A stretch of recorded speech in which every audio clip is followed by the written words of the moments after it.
seen a lot of change, been through a lot of pain. Some things are not the same as they were a year ago, but all will be okay. I move on each and every day. The past is where it stays, way back a year ago. I've changed for the better this time. I thought I would never be fine. I strive just to say I'm alright, and for the first time in a long time I'm alright. I've seen a lot of change, been through a lot of pain. Some things are not the same as they were a year ago, but all will be okay. I move on each and every day. The past is where it stays, way back a year ago.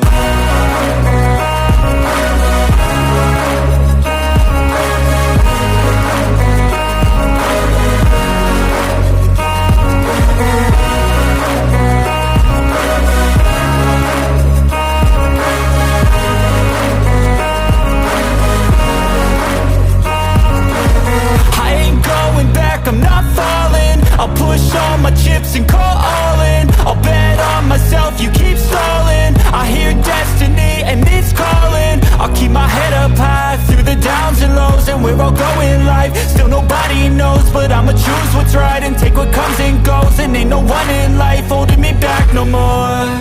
I've seen a lot of change, been through a lot of pain. Some things are not the same as they were a year ago, but all will be okay. I move on each and every day. The past is where it stays, way back a year ago. Happy Tuesday, everybody. We are here for our first vlog of the week. My name is Marlene, aka Snowgirder307, just in case you didn't know already. We are driving, I say we, that means you and me. We are driving to a town 30 miles south of me, and we are headed to this town to go ahead and partake in some self-care. I thought about canceling this appointment quite a while ago, just because finances have not been what they need to be in order for me to spend as much as I was on self-care. But then I knew for my mental health, it would be better to keep the appointment, because not only is it good for me to get a massage where I'm headed, but this is also one of my great friends. It is my masseuse, and so I get some good quality time with her, and I can use it. And so I decided, you know what, it'll be okay. The money was still there. I still had money in my sinking fund for self-care, so it will be a-okay. Now, speaking of finances and life and self-care, this last week I felt was a great improvement compared to the weeks before. However, I know it's going to be a slow progress on my mental health, on making sure that I am taking care of me. And like I said, I decided to keep my massage appointment today because of that. So obviously I'm driving, so I can't look at you guys while I'm talking the whole time. So let's talk about what is going on in life. You guys already know, because of the last couple of vlogs, that I have been on the struggle bus. It has now been 1 week, I can't talk, but it's been 1 week since I've been on the hormone therapy. It took a while for the pharmacy to get the patches that I needed. So I've been on those for 1 week. Can I tell a difference? No, I can't. The doctor said that if this is the answer, it'll take several weeks. So she said if in 6 to 8 weeks that I still am struggling, that she wants to put me on that antidepressant. And there is nothing wrong with antidepressants. I have friends and family that are on antidepressants, and we need to do what we need to do, right?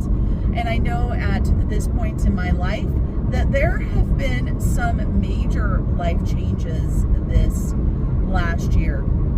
And on this drive, I want to open up to you guys and explain to you why one of those life changes shattered my mental health. Really. It really did. There is one key component. I have not shared this on my channel. There are people in my life that know it, friends, family. It's not a secret, but it's not something that you shout from the rooftop, at least not when I was raised. It was a secret when I was younger, and I'm sure you guys already know where this is going. When my stepfather passed away in April, actually it started before April, it started when he got sick. And so my stepfather passed away from liver failure. He had had hepatitis for years and years, and they believed that it was the drug use. Well, he didn't take care of himself. He never did the drugs, not the bad drugs, the prescriptions or any sort of thing that would help him. So long story short, when I had to start taking care of him is when this wound was ripped open. So we're just gonna rip the Band-Aid off. When I was a child, my stepfather was my abuser. I'm not going to go into the details of anything that happened, for how long it happened, anything like that. But he was my abuser. I did tell about the abuse. I told a trusted teacher about it when I was in grade school. So luckily, it did stop. However, where there was a lot of counseling and all of that type of stuff that happened, and my stepdad was still a part of my life until he passed away last year. And so I'm sure some of you guys have your Me Too stories.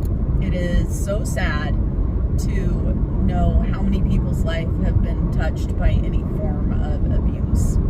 And so when I first took my stepfather to the hospital in March, I received the worst judgment that a person can receive.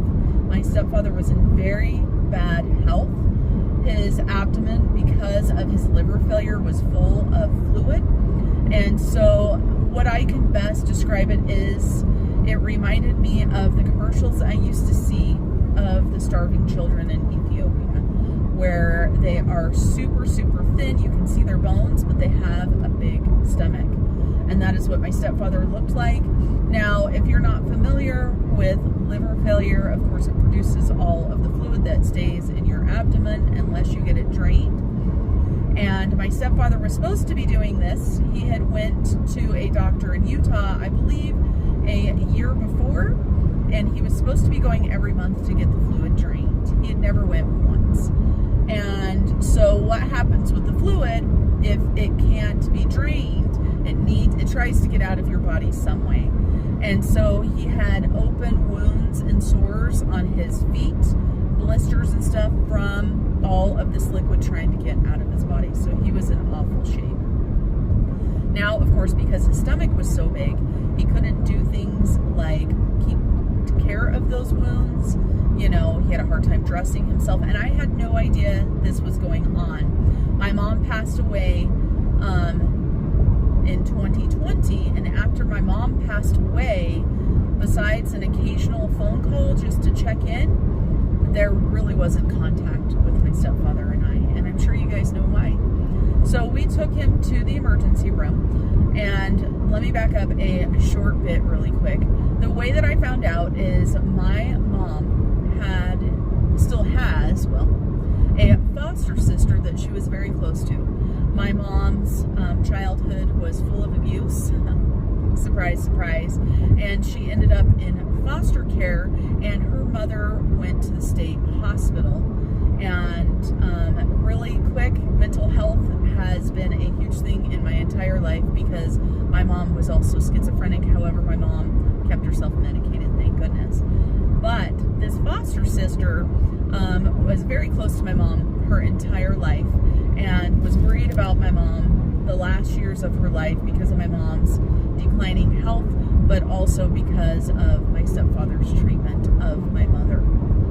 So long story short, her name is Tammy, and Tammy called me to let me know that Richard was not doing good, that he hadn't been doing good for quite some time, but he told her not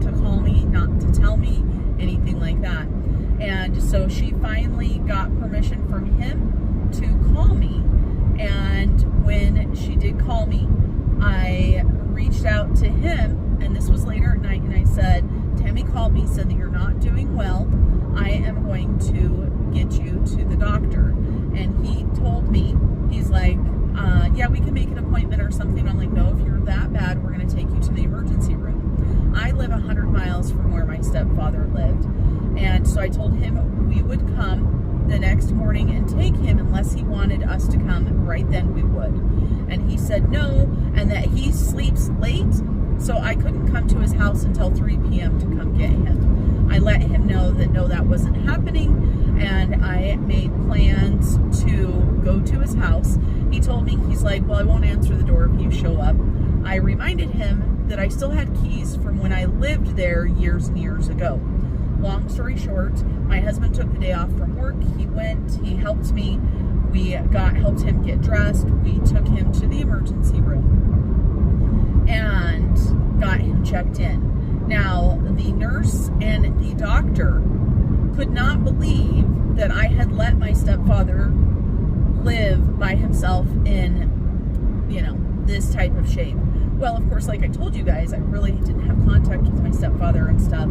And I then helped arrange for him to get home health care because they wouldn't keep him. He was so bad, you guys. I couldn't believe they wouldn't admit him. They would not admit him in the hospital. So we took him. They couldn't get an appointment for his abdomen to be drained. So we took him back home. I made sure he had groceries. I picked up around the house a little bit, and then I still worked with home health care to get that arranged, and they were supposed to come and take care of his wounds because they had dressed his wounds and stuff, but they needed to be taken care of. Well, home health care couldn't get him to answer the door. Of course, going up and down the stairs was not an easy task, but he would not answer the door. And so I made another trip down and got an extra key made to the house and met with home health care so that they could put like a realtor's box, a lock box on his home, so that when home health care got to his home, they could let themselves in, they could check on him, all of that stuff. This was on a Friday. Saturday, about 2 o'clock in the afternoon, I got a call that my stepfather had been in the hospital for about 12 hours. And I am his emergency contact, and nobody had contacted me before. What happened was he had fallen and he couldn't get up, but he called the home health care. And the bad thing was they hadn't actually put the lockbox on the house yet. And so he had some therapy, and the therapist had the key. So in the middle of the night, the home health nurse had to get the key, go let herself in. As soon as she saw her help, she obviously called the ambulance. He was taken by ambulance to the hospital, and he never went back home. So he was in awful shape, and it disappoints me greatly that the hospital didn't keep him. And so, but I decided after that day that I took him to the ER that I was not going to be mistreated or judged in that way again. So I started telling all of the staff and the nurses exactly what it was. I just laid it out there. I let them know, obviously not in front of my stepfather. I don't know why, but not in front of my stepfather. I just let people know. And this included once he was moved to hospice at the senior center. I let the staff there know if I seem cold, if I seem distant, if I seem uncaring. This man was my abuser, and the only reason why I am here is out of respect for my mom. So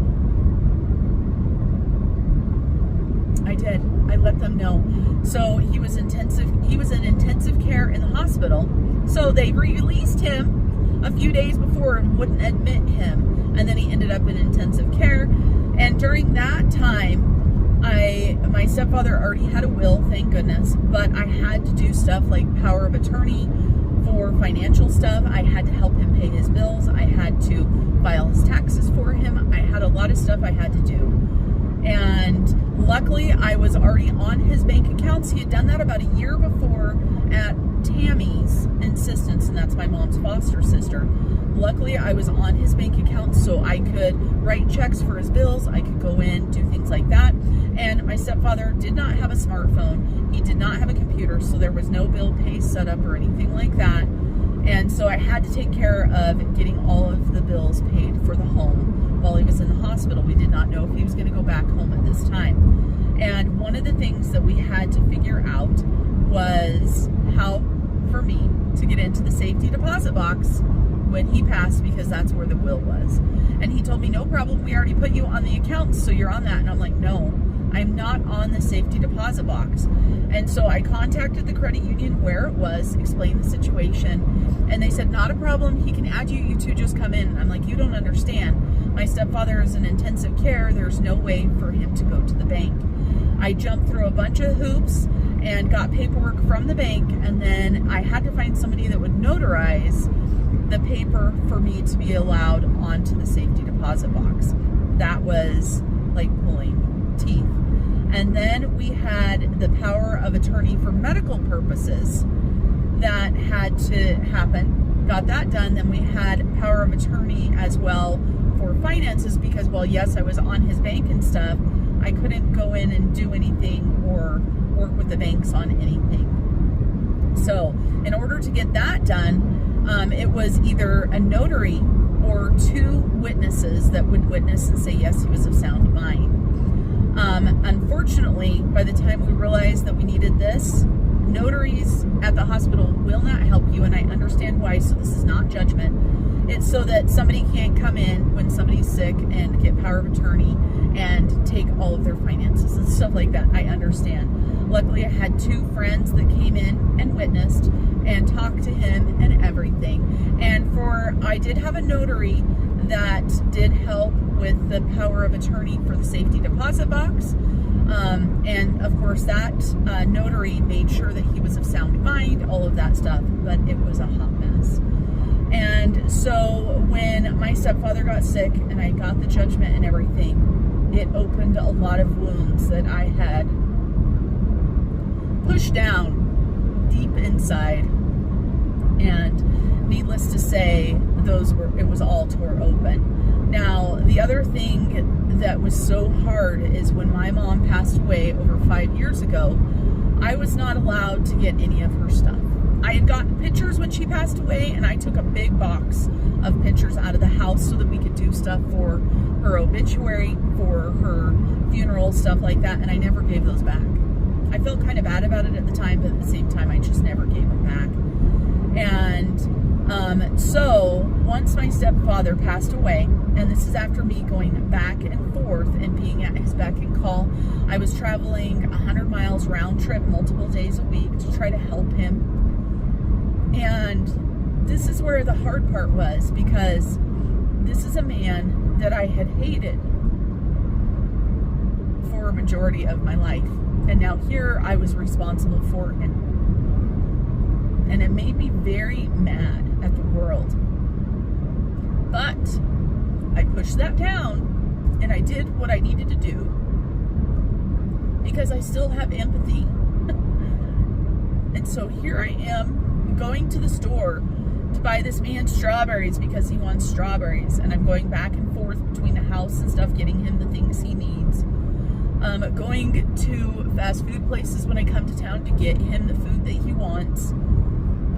And I don't regret any of that, because he was at the end of his life. I had no idea how long his life would be at that point. Now, once he did get into the senior center, the doctor said he probably had 30 days to live. But I have heard numerous stories, and my daughter also worked as a CNA there. And there's been people that have been given a month to live and they're still alive 5 years later. So I didn't realize how quick things would happen. For me, I am glad they happened quickly, also for him, because he was suffering. So we actually had a vacation planned while he was on hospice. And when I got back from my vacation, I went to check on him, see how things were, and he was catatonic. I wish I would not have went that day to check on him, and he actually passed away that night. So now here I am an only child of my mother, not my stepdad, obviously. So no siblings, nobody to help, anything like that. Obviously, no family locally besides my son and daughter. But as far as his family, they're all in Utah. And another aspect of his life with his family is his parents had disowned him. So there wasn't any help with any of that. Obviously, his parents had passed away. But luckily, his sister, over the past few years, had repaired some of the relationship with him and talked to him on the phone and stuff. So I had called her when he had gotten sick and everything, and she was able to come up and see him as well. So we're gonna have to stop now because I've actually made it where I am going, and we're gonna have to have a part 2 to this story, which we'll go ahead and continue here in a little bit because I just want to get this story told. I just want it to be out there. So I will be back in a little bit. So today we're going to have to do a voiceover. We're headed into the thrift store, and the music in the thrift store was so loud. We are going to be using a microphone. So let me know what you guys think about it. So the first thing I do when I go into thrift stores is I check out pictures and frames and mirrors and such. The reason why I'm doing this is because I am looking for a certain size of frame or print or something that I can put above my TV. I am looking for probably a 6 to 8 inch by probably 36, so long and skinny, and I want to put it above my TV. The reason why I know this size fits is I do have a Christmas one that I put up during Christmas. So here I go into the crafting section. Guess what your girl doesn't need? Crafting things. I am a collector as far as crafts and hobbies are concerned. How many of you guys are collectors? Let me know down below. And then I am going to get lost in the books today. Normally, I don't spend a lot of time in the books, but I just bought myself the Bridgerton series, and I saw that there was another series that was a precursor. That's not the right word, but I can't think of it. So I decided to take a look and see what I could find. Now, I did see a book that I absolutely love. I already own it. It's Where the Crawdads Sing. I don't know if you guys have read this book or not, but I absolutely loved it. Loved it, loved it, loved it. And then I decided, you know what? Let me spend some time in the books. The books here, unless they're marked otherwise, are only 50 cents. That's right, everybody. And then I decided, all right, let's go ahead and go check out and see if we can find anything else we need. I don't know about you guys, but when I go thrifting, yeah, I have a couple things in mind that I'm looking for, but most of the time, if I need it, it's going to find me. That's how I thrift. Sometimes I look at shoes and clothes, sometimes I don't. But I always look at the crafting section, and I always get lost in the kitchen section. Now, you guys, if you saw my kitchen, you would know that I don't need anything. And these wine glasses, I almost got those for Fox Sakes wine glasses, but I didn't really need any more, but they were so cute. But my kitchen is full. I have wonderful products. I am a Pampered Chef consultant and have been since my daughter was born. And so we're over 23 years off and on that I have been associated with the Pampered Chef. When Julia was born, that is how I afforded to stay at home because she had a lot of medical issues. So I did go up in the ranks, and I ended up getting not just one set of products for free, but 2 full sets of products for free. So I have a pretty good collection of products that are amazing. Now, you guys, I don't actively sell Pampered Chef, but I am still a consultant. When I started at the sheriff's office, I did go ahead and let that go just because it was too much to think about trying to do something like that and work outside of town doing 12-hour shifts and have a 6 and an 8-year-old. It was just a little bit too much. And actually, not 6 and 8, sorry, you guys, 8 and 10. And so it was too much. So I let it go back then. And now, if nothing else, they lowered the limit so low since the pandemic that I just place an order once every 6 months for me. The last time I got some of the stainless steel 1-cup measuring cups. Oh my gosh, you guys, I am in love with those. But so does your girl need kitchen stuff? No, but occasionally I do find things that are vintage or things that are brand new that I think I have to have. So I'm going to wander around the thrift store just a little bit. This is good therapy for me as well, for my self-care, doing things that you enjoy. And of course, I can go into the thrift store and not spend any money, right? It doesn't mean that I have to spend money. And I don't go into my local thrift store anymore because the newer management, and they're not new anymore, it's been a while, but I just feel like they take a lot of the good stuff and they sell it online. And so I don't feel like I'm treasure hunting anymore. I should probably start going more often there and only taking a little bit of money with me, right? Now, I do use my spending money when I go to the thrift store, unless it's something that's needed for the house or something for my husband. I do often look at the jeans. I've brought you guys along, I think, on a previous trip here where I did end up buying myself some jeans. I also try not to film people when they are walking towards me. So if my camera is going in and out, I have cut out people that are coming towards me. So I will share with you guys in the car what I end up getting. The only thing I could find at the thrift store that I didn't need but that I wanted and very inexpensive were some books. This is the first time that I've spent that much time looking through books. Some things caught my eye. Of course, I went ahead and grabbed the 5th of July. Haven't read it. All the books are 50 cents each, so not a big deal as far as that goes. And then I found another book called Drowned by Teresa Bowman that looked really good, and I like Nora Roberts, and so I didn't check to see if this one was a standalone. I sure hope so. I sure hope it's a standalone, but I got a Nora Roberts Chasing Fire book, and then somebody must have turned in a bunch of books that they were reading. So I found Laura Griffin, and this is part of the Tracers series. And so I found the first 3 books. So I figured, what the heck, I think there's 13 books. Untraceable, Unspeakable, and Unforgivable, the first 3 books. So I thought that that would be really good. And then there was also a couple of her standalone books. I have not read any of her books, but I guess I'm going to start. So we've got Vanishing Hour and Last Seen Alone. And then I grabbed 2 other books. The first one that I grabbed was Leaving Normal. I don't know why, it just looked good. I read the back of it, looked good. And then, I don't know about you guys, but I have been loving Bridgerton. And so I found one of the prequels, and this is one that I actually wanted to order for myself. I actually just ordered the 9-book series of Bridgerton. So I ordered those for myself, paid full price for brand new books. And so I did see that there was some prequels. I think that there is 4 of them. And so yes, and it looks like this is the last one. And so I need Because of Miss Bridgerton, The Girl with the Make-Believe Husband, The Other Miss Bridgerton, and then it says First Comes Scandal. And then, of course, then you get into the 9-book series of the Bridgertons. So I planned on buying these anyway. This one, actually, it looks brand new. Probably saved myself, depending on how much these are. You know, they range $7 to $10 for that book.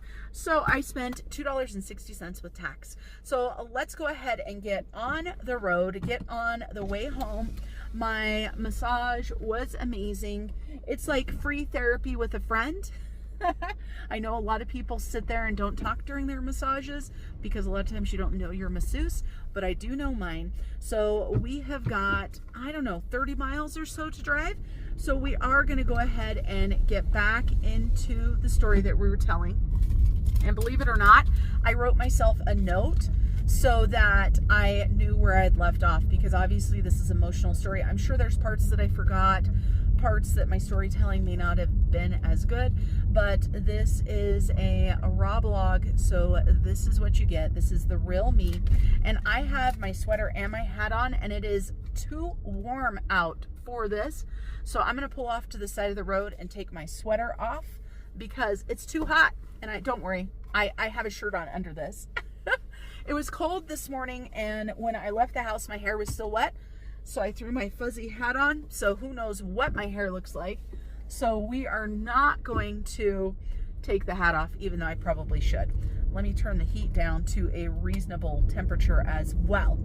Okay, so for the story, as I was telling you guys, you know, and I truly believe that you have a choice in life to be a victim, to be a survivor, you know, to be a fighter, whatever you want to call yourself. I truly believe that. Side tangent, really quick, squirrel moment.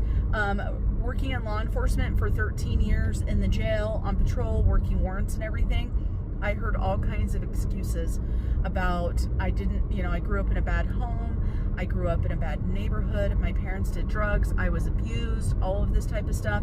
I'm here to tell you that life is about choices. And so I decided a long time ago that I wasn't going to have that victim mentality. And so I don't have that victim mentality. Sometimes I do have pity parties for myself and I say, poor me. And you know what? Sometimes life freaking sucks. That's all there is to it. It is for all of us. Life is hard. Nobody said that life was supposed to be easy, and nobody said that life was supposed to be fair. So side tangent there really quick. I guess today is going to be a soapbox kind of day. And so my little note that I wrote right here, I was talking about, obviously my stepdad passing away and it opening up the wounds, like just gushing. The wounds were just gushing. And the reason behind, besides the abuse, the other reason was, of course, when my mom passed away, I wasn't able to get her things out of the house. I wasn't able to go get anything like that. So when my stepdad passed away, 5 years after my mother passed away, I started to grieve my mother again because of going through all of the items at the house. And I have been avoiding going through more stuff at the house for that reason, but I need to get it done. We're still in probate, just so you guys know. Probate started in May, and here we are in March, 10 months later, and we're still in probate for the dang house.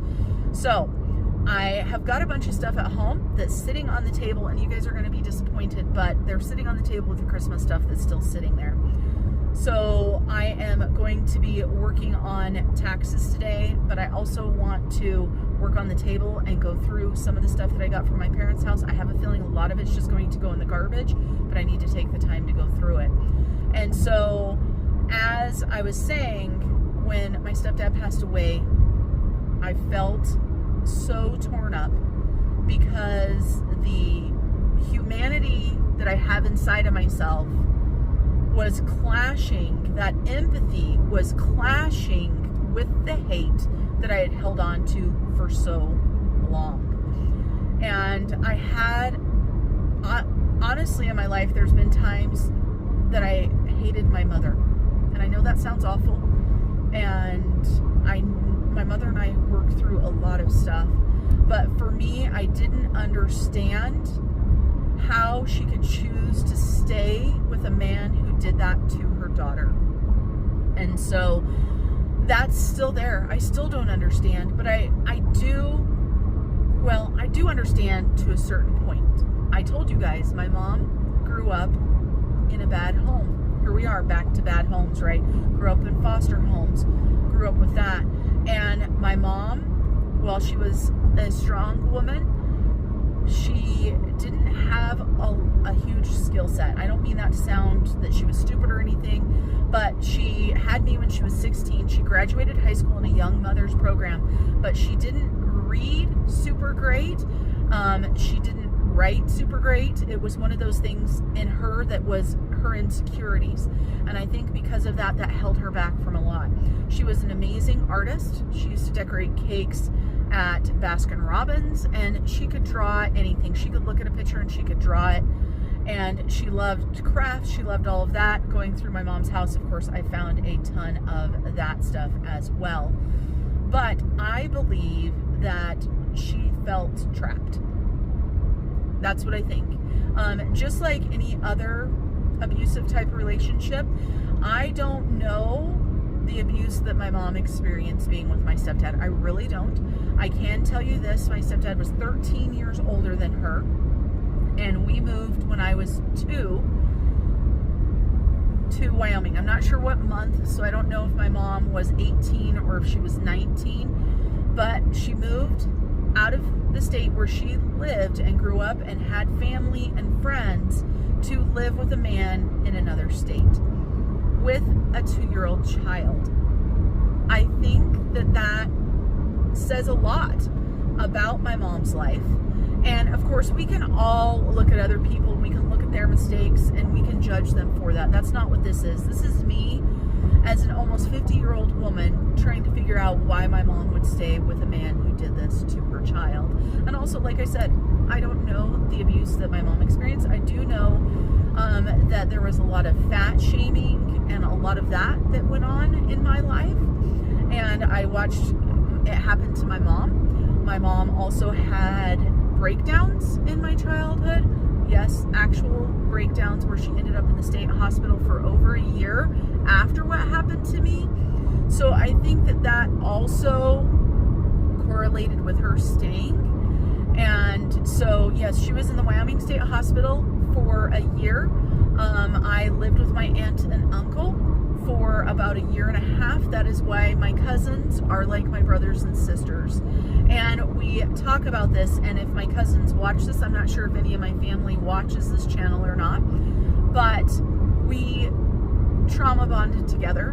Whether they knew it or not, I trauma bonded to them, but they treated me like a sibling. So my cousin Melissa talks all the time about how she wishes that her parents would have told her why I was living with them, because all they saw was me getting gifts and stuff. And so for Easter, my cousin talks about it, I got a great big huge Easter basket while they had these tiny little things.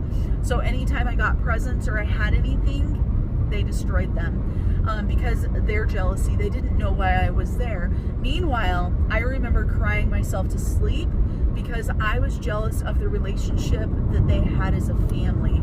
And I remember my uncle, before he passed away from a brain tumor at way too young, he wasn't even 40, I think. I remember lying in bed and my uncle was singing to my cousin Michelle, and he was singing Michelle My Belle. And I remember bawling, crying myself to sleep because I didn't feel like I had that love. So they saw physical things, and of course I was jealous of them because of the relationship that they had with their father, with their mother.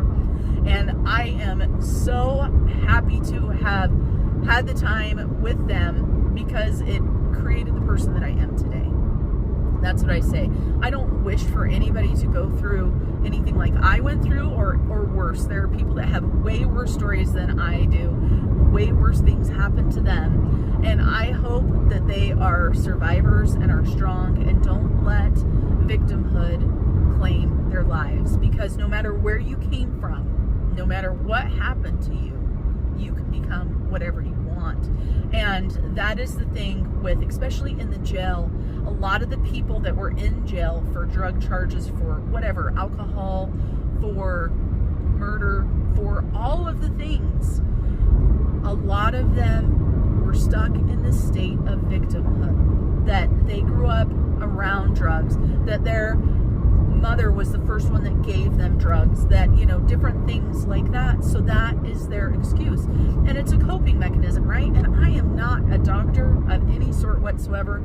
This is just me in my own life and experiencing being around other people that embrace that victimhood instead of embracing survivorship. So this story is part of me. It's a hard story. You could see that I got choked up a little bit, but it's been my truth for a long time. 40 plus years, this has been my truth. So it is something, obviously, that I've had to live with and deal with and come to terms with for a long time. And I thought I had done that. And when that wound opened back up, it was a rough one. And I'm still recovering. I'm not there yet. I'm still working through it. And one of the things that I decided to do for myself, while the home is still in probate, I was listed on my stepdad's accounts. He had two savings. Well, he had two banks that had checking and savings. There was not millions of dollars or anything in there, but there was a large amount in these accounts a larger amount. I mean, I guess it depends on who you are. If you're a millionaire, there was pennies in there. If you are somebody that's struggling to make ends meet, there was a good chunk of money in there. And when I saw the money that was in there, one thing that I decided to do for myself was to go ahead and get a mommy makeover.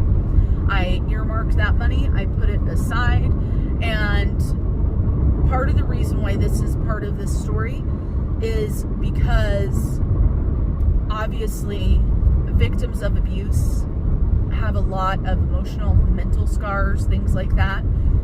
And the way that I look at myself is definitely a scar. It is something that I want to do for myself. I'm not doing this for anybody but myself, and I have thought about doing it for several years, but I couldn't bring myself to spend the money. Well, now there's money that, while technically it became mine as soon as my stepdad passed, it's money that I believe he owes me because of what he did to me. So this money is being used for that. Sorry, this is a hard topic to talk about. And so I set aside a chunk of money, and then I started meeting with plastic surgeons and researching. And I had been watching a doctor for a long time. I had a friend that graduated the year before me that she had a mommy makeover done, and this would have been more than a decade ago, I believe. And I asked her how much her mommy makeover had cost, and back then it was like 10 grand. And this is when I haven't even figured out my own finances yet, so I certainly didn't have 10 grand to spend on a mommy makeover. And of course, I don't think I was ready for it yet, but so I started watching this doctor that she had because her results were fabulous. And then he kind of became famous, and this doctor that I'd been watching for all of this time, the wait list for surgery is 5 years. That's right, everybody, 5 years. But he did open up a clinic per se of his, and he has other doctors that work with him and stuff. So I started researching the doctors that were with him, and I had another friend who I went to school with. Did I go to school with her? Maybe not. I think I might have met her later in life. I used to take Pilates from her. She's absolutely amazing. Her name is Andrea. She had a mommy makeover from another doctor at that same place, and I watched her results. Now, she is somebody completely different than me. She's absolutely gorgeous and beautiful. She's a physical person. She has a beautiful body. She has all of that.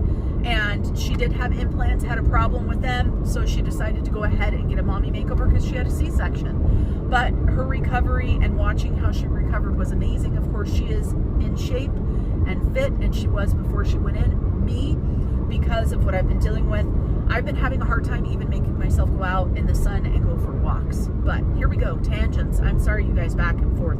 But so anyway, I started looking at the doctor, started watching everything, and I selected a doctor. I did have to wait 5 months for a consult with this doctor, so I've had quite a bit of time to think about it. And then after the consult, it was about 4 months for surgery day.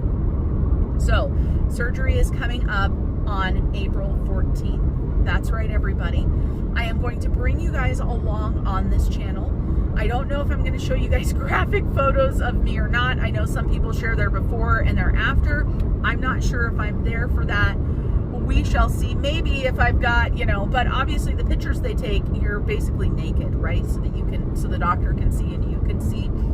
And I have decided that I am not getting any sort of implants or anything. I'm not doing that. I'm just lifting up what I already have.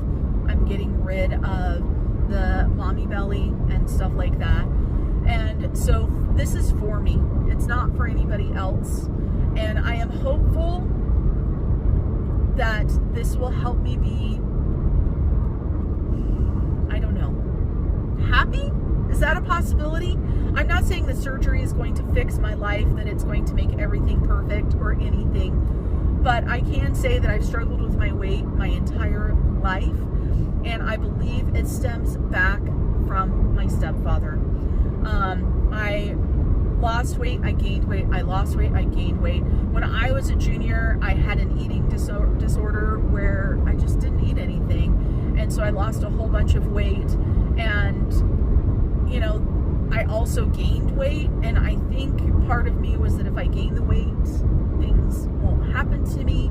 But, you know, that's definitely a lot deeper than just getting plastic surgery. And I am not here to say that this plastic surgery is going to fix me, because I don't know if anything could fix me, and I don't know if I need fixing. I am happy with who I am. Of course, I did go on a GLP-1 to lose weight. I did not want to lose so much weight that I looked unnatural or anything, but I can tell you this, that before I had my hysterectomy, I was very sick. My hormones were out of whack, and I gained like 40 pounds in just a couple months, and I wasn't eating enough for that. And since my hysterectomy, I had a hard time in taking weight off and stuff. I had worked very hard before I got married and was eating healthy and was exercising. When I got into law enforcement, I was running every single day, running miles, doing all of that stuff. But also, after I got into law enforcement, I went through a divorce, and so exercise was one of my coping mechanisms. And I hope to get to where I start exercising again instead of using food as coping. And I can say for me, the GLP-1, the thing that it helped with the most was the food noise. I definitely have the food noise. We all have addictions in our life, whether it is the things that we see plastered all over TV, such as drugs, alcohol, sex, pornography, anything like that. But a lot of us have food addictions. There's a lot of people that have fitness addictions as well. So we all know this, that addictive personalities are alive and well. I came from a family of addicts, 100%. I grew up in a home not only with abuse, but full of drugs. I remember at a very young age watching my parents snort cocaine, and it is one of my core memories. My stepdad was a member of a biker type gang, I guess you would say, and so there was a lot of drugs and a lot of things that happened. And my mother's foster sister, once I told her more about my story, she knew what had happened. She had two girls, one a little bit older than me, one younger than me, and so I was right in the middle of those. And I can tell you guys this, that I didn't know this at the time, but when we came to stay with them, her girls were told to lock their doors. So she did know, she just didn't know the extent. And I'm not going to go into the extent of the abuse now, but I will tell you this, that when she asked me you know, questions about it, I told her that I didn't remember some of it, honestly. I think that my survival mechanisms shut down some of that. And yes, I know I can go to a therapist, I can try hypnosis, I can try all kinds of things. I don't want to. I don't need any more memories than I have. And whatever is there is there. And I don't need to know if anything else happened. I just don't. And so I am working very hard now to get back to a normal space in my life. And that is what's going on. So that's the surgery. I am super excited and super terrified at the same time for my surgery. Today, as I'm filming this, it is the 3rd. So I am going in for surgery on April 14th. My husband obviously is going to be with me. We're traveling to Utah. We'll be staying in Utah. And I'm excited to say that we're going a couple days early because I had found on Facebook or something, I had gotten an ad that came up that got me. Journey is in concert in Salt Lake on April 12th. So my husband and I are going to go do that before I have my surgery. We're going to go have a nice meal. We're going to do that. That's another reason why we're going to Hawaii when we are, because I'm not going to be able to scuba dive for about 6 months after my surgery. So we decided to go ahead and do Hawaii, even though it's not in the budget right now. I feel like there was something else I wanted to tell you guys about this story as well, but I can't remember it right now. And obviously I'm still driving home. It is quite a journey, as I said, but I've been wanting to open up more about my struggle this last year. I didn't even realize how bad I was struggling until the last month. And I think it's because I was keeping myself busy. I can tell you this, I found my new addiction this last year, and it has to be a travel addiction. That is the way that I escaped life, was by traveling things and doing things. And I don't think it was unhealthy. I did have money saved for everything. All of the travel last year was paid for before we even took it. Now, this year is going to be a different story. I told you guys there's money, but travel to Hawaii was not in the budget right now. So we've got our trip, so we've got our flights, which were super cheap. We've got our scuba diving, which wasn't super cheap, our hotel, we've got food, stuff like that. I am going to be pulling money from other categories to pay for this trip, and we are going to be saving and getting the trips paid for that are going to happen in September and December. But last year, while it was a very hard year, I feel like about a year and a half has been very hard. You know, I shared the story of my friend Jessie that we lost to suicide. I also lost a cousin, a niece. I call her a niece, but she's technically a second cousin to me, Nikki, to suicide less than 6 months after I lost Jessie. And that was a rough one. And we lost Nikki in January, and then my stepdad got sick, had been sick, but I didn't know, in March. Then I lost him in April. Then all of the stuff and going through the house, I remembered what else I wanted to tell you guys, because this was a huge wound that was cut open that I didn't even know was there. So as I was going through my parents' house, I found the paperwork from 1980s when I told about what was happening to me, and I found the paperwork from the court, the sentencing paperwork for my stepfather, and I sat on the floor bawling. So I knew how to read the paperwork exactly, because of course, being in law enforcement, dealing with all of that stuff, working with the courts, working with sentences, doing all of that, I knew exactly how to read the paperwork. So if I had found it years before, it may not have been as deep of a wound. But I will tell you guys this, I'm not going to get into the particulars of the abuse, but the plea deal that he was offered was unbelievable. He pled guilty to indecent acts in front of a minor, spent no time in jail, anything like that. And I can tell you this, they weren't in front of a minor, if you guys understand my meaning. So I lost it when I found that paperwork, and I threw it all away. I didn't keep it. I threw it all away.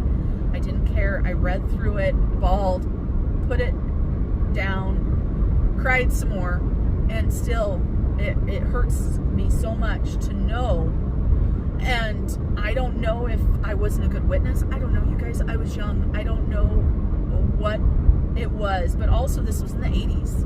You didn't talk about this stuff in the 80s. You just didn't. It's not like today's world where victims of abuse have the support system. Of course, whatever it is about being a victim, and yes, I was a victim. I consider myself a survivor, but I was a victim, a child victim. You still have that shame, and we all know I didn't do anything wrong. I was a child. I didn't do anything wrong. I didn't deserve it. I didn't, you know, all the awful things that people say. But in the 80s, this stuff was swept under the carpet.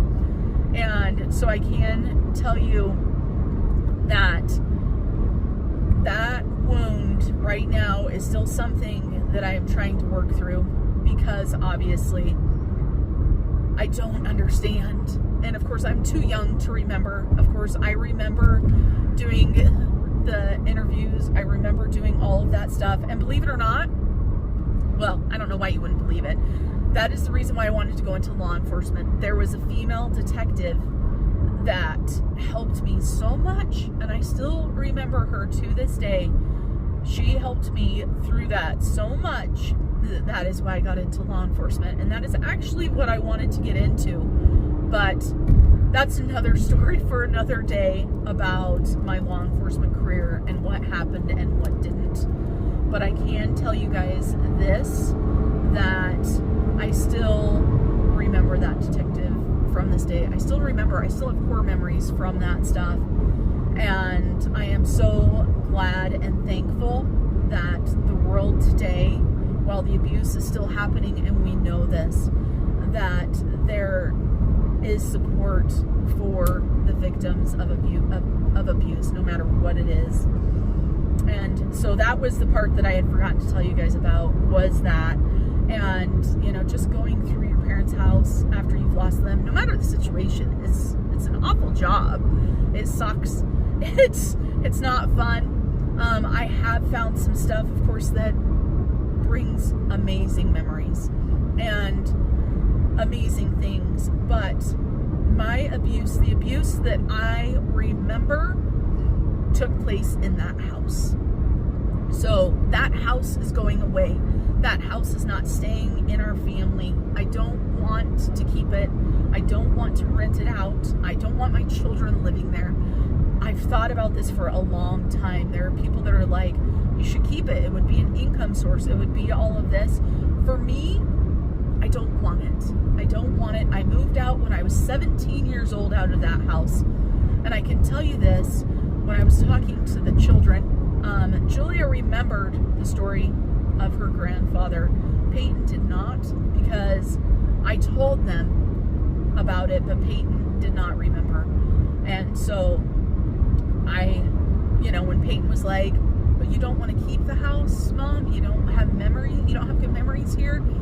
And I talked to my now adult children, and when I was talking to Peyton, I'm like, Peyton, do you have any memories of ever celebrating a Christmas here, a birthday here, a Thanksgiving here, any holiday here with your grandma? And he's like, no, I don't remember. And I'm like, that's because it didn't happen.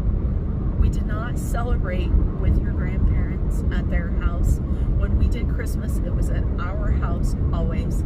I invited my parents over. There's a lot of things about it. And for me, selling that house and letting it go, I think is going to be very healing. Now, for the money from the house, I will say this, I'm going to take a chunk of the money and put it into an account, either a high yield savings account or something for each of my children that they can only use to buy their first home. And that will be more than I ever got in my life. But I want to do that. The rest of the money I am either going to put into retirement. I might use it to pay on our mortgage now. I might use it to support me for the rest of the year as I figure out what I want to do when I grow up as a 50-year-old woman. Because, of course, when I left the sheriff's office, my business, the year before, I had made more money with my business than I did at the sheriff's office. This past year, with everything happening that happened and my mental state, I stopped being as creative. I couldn't create. I couldn't do the things that I had done before. And so my Etsy sales dropped drastically. Also, Etsy shut my shop off at the end of January of last year, and it took me weeks to get it back, and my Etsy store has never had the traffic since. But my Etsy store, just to give you guys an idea, I had made in sales for Etsy the year before, when I decided to leave the sheriff's office, Etsy alone, I had almost $90,000 in sales. That does not mean I made $90,000, of course. This last year, my Etsy sales were about $30,000. So that just goes to show you. Also, my YouTube income, when I left the sheriff's office, was at its highest. And my YouTube paycheck, I think my highest YouTube paycheck was about $2,400 for the month. My paychecks have been going down consistently every single month since then. I'm now at about half of that. So my income has dropped drastically. And of course, my mental health. And so it's been a lot. But I also know I can do this. I have confidence in myself. My phone fell over. So I was saying, I don't tell you guys this for a pity party. I don't tell you anything like that. I tell you this because this is my life. This is what I'm dealing with. This is what's going on now. Of course, for finances, I am going to be pinching my pennies. And we are going to Hawaii, but we're still going to go to Hawaii on a budget. We are going to bring some food with us or go grocery shopping when we get there. We do have a small fridge in our room. So obviously we won't be able to cook or anything, but if we can do something like sorry, my husband just texted me. If we can do something like, have granola bars for breakfast or something, or make peanut butter and jelly sandwiches. I like a good old peanut butter and jelly sandwich, peanut butter and honey. Then we don't even need a fridge. We're going to do something like that. I'm going to go ahead and stop and get myself a coffee. I know that there's more that I want to tell you guys about this storyline, this stuff. And I said a coffee, but of course I meant a chai tea. So I'm going to go ahead and grab myself a chai tea, and then I will close this vlog out. Okay, you guys, I got a yummy raspberry white chocolate chai. Super yummy. This is one of my addictions now. I am a chai tea addict. Now I need to go to the post office. I haven't been to the post office this week, so I need to go grab packages. We're going to do Happy Meal. We're going to open up the pitcher that I bought myself that I was telling you guys about. That was one that was in my grandmother's house. My grandma Marlene. I was named after her. And it's quite an interesting story. My mom was a teenage mother. Of course, she was a foster child when she became pregnant. And my father was the same age as my mother, so teenager as well. And when my mom told him that she was pregnant, he said, "She's not mine, it's not my baby," and he was not a part of my life. I did not meet him until I was 12, and that's the interesting thing. That tells you what kind of woman my grandma was. When my father, skipped town, my grandma helped my mom so much that I'm named after her. All right, let me go get my mail.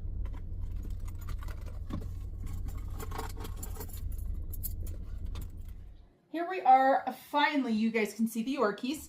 This is 2 days after I just got done filming. I told you guys we were going to open up this package. It has been sitting on the table waiting for me to open it. So I'm going to go ahead and open it. I don't know what the film quality is like, but I need to get this done and get it out of the way and get it put up.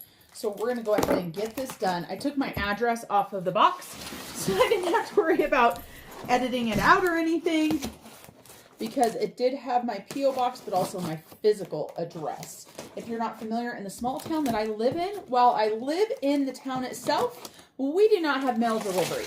So if you just mail me something and you know my physical address and you just put my physical address on there and it goes through USPS, I will not get it. So let's go ahead and open this up.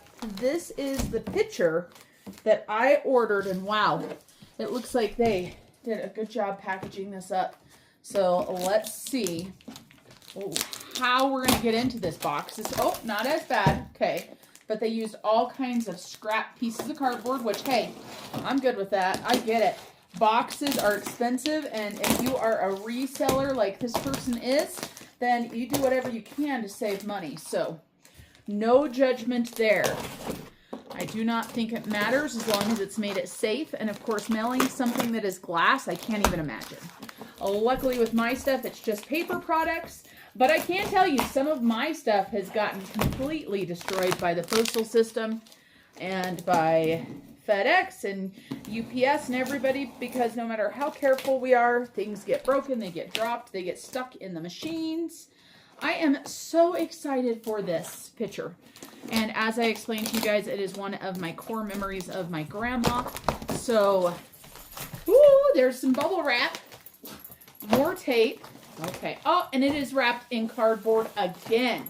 So let's go ahead and get rid of these pieces of cardboard. Make it a little bit easier. Okay. Looks like it's got cardboard over the glass is what it is. So let's try to open this and not cut myself, shall we? Okay. We're getting there, you guys. We're getting there. This is going to be the end of this vlog. I know that it was more of an emotional vlog and sharing a lot of personal information about myself, but that is part of who I am. It's part of my story, good, bad, and ugly, as I always say. All right, so I haven't taken off the cardboard yet. So let's see, which side is up? Okay, this has the little bracket on the back. Yes, this is it.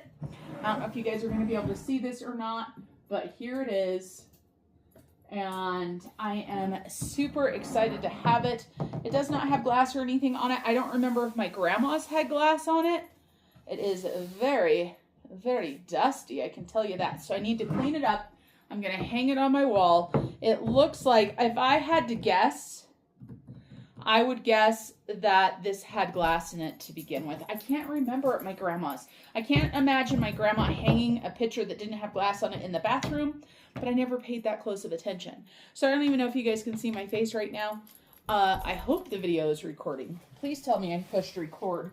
Did I not push record? Oh, good. We were recording. Yay! So let me get this washed up and we will put it in the office and then I'll take you guys in there. Here it is in my office. So I'm super excited. This is what it looks like. It was very, very dirty. So I did get it cleaned up. And this is where it's going to be. So I'm going to see this every single day. And it matches this gray wall pretty dang good, actually. Don't look too close at the painting. This was Julia's bedroom and she painted it. So we're going to go ahead and end today's vlog. Thanks for joining me today, you guys. I know today's vlog was a tough one. I appreciate each and every one of you. If you've made it this far, if you would please put a heart emoji, I would greatly appreciate it. Until I see you guys next time, remember to keep on smiling. Bye, everybody.